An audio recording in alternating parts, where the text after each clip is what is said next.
On a Tuesday, Mark Bradley's here, Brantford Podiatry. Welcome back. Delighted to be here again. Arthritis?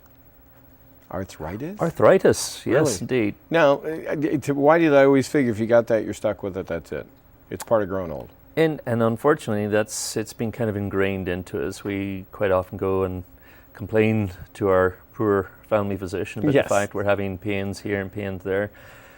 And sometimes we're offered up a platitude that it's something you've got to accept. It's once a joint has arthritis, and there are many different types of arthritis, that basically you have to accept it for life.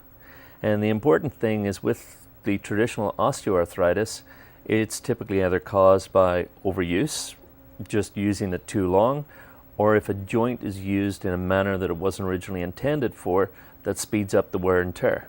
And very often we get cases where certain joints within our foot, and there's obviously an awful lot of joints down there, when they're used abnormally, then they'll start to let us know about it. Well, a picture's worth 1,000 words. You got a few thousand words. We got a little video. A little example here for you. This is a young chap. He's 29 years old, and he had been in to visit his family physician, and he had significant pain in both big toe joints since he was a teenager. And you can see straight away, his first words to me were, "I got flat feet." He doesn't really have per se flat feet, but you can see he rolls in so much, his big toe joint isn't working, and it's locking. The surfaces of those joints... Yeah, I caught when the right foot just landed here that the big toe got down first. So this is an x-ray of him, 29 years old. Wow. And he was basically told, you know what, it's your big toe joint. You've got in fact, he was originally treated for gout for a couple of years. And then we explained to him that, no, this is to do with the mechanics of your foot. And it's when you roll in like that, you're jamming your big toe joint and basically destroying it. Now, am I right or wrong in one of my general assumptions, which is if you do things to create a separation in the joint, that's where the arthritis can develop? Well, the arthritis is two things. Number one, it's the actual cartilage, that nice, smooth, slippery material.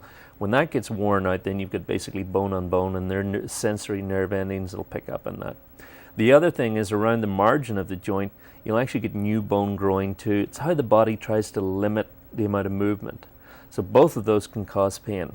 So whilst we can't reverse that, we can certainly make the joint position function a lot better, reduce the rate that the deterioration takes place. And if we can do it on a consistent basis, we can actually get the inflammation to go away. Like in this guy's case, do you strengthen the joint, or do you try to soften the blow? If possible, remove the blow from happening altogether. Right. And especially with the big toe joint, it's incredibly sensitive to this. That rolling in just places that joint at a mechanical disadvantage, and the surfaces get driven, they bind into each other, and you have no choice but to deliver 1.5 times your body weight onto the surface of that, and it's brutal. And it happens in so many joints. This is just one particular example, but unfortunately, so many times we're offered up these platitudes that you're heavy, you're active, you're old, and it doesn't need to be. That's why I asked the question about creating separations in joints. The only thing I've ever broken in my life is a wrist.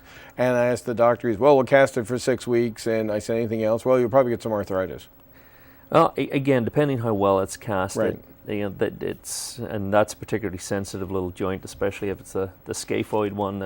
I always talk to you, and it's got to be frustrating because I know that somebody can have an ingrown toenail that can lead to the pronation that you showed, and then the rolling in, and that can then lead to this, to that, can lead to plantar fasciitis, can lead to arthritis. Am I wrong in the fact that maybe if we treated that big toe, we could have solved all the problems potentially? Well, for my selfish benefits, if I treat something as simple as that, I can make a huge difference to how you function, how you feel. So don't assume arthritis is a life sentence. Absolutely. Thanks for this today, and have a great holiday. Thank you. That's right. See you next year. Mark Bradley, Brantford Podiatry Associates. We're coming back on a Wednesday. Tech Talk.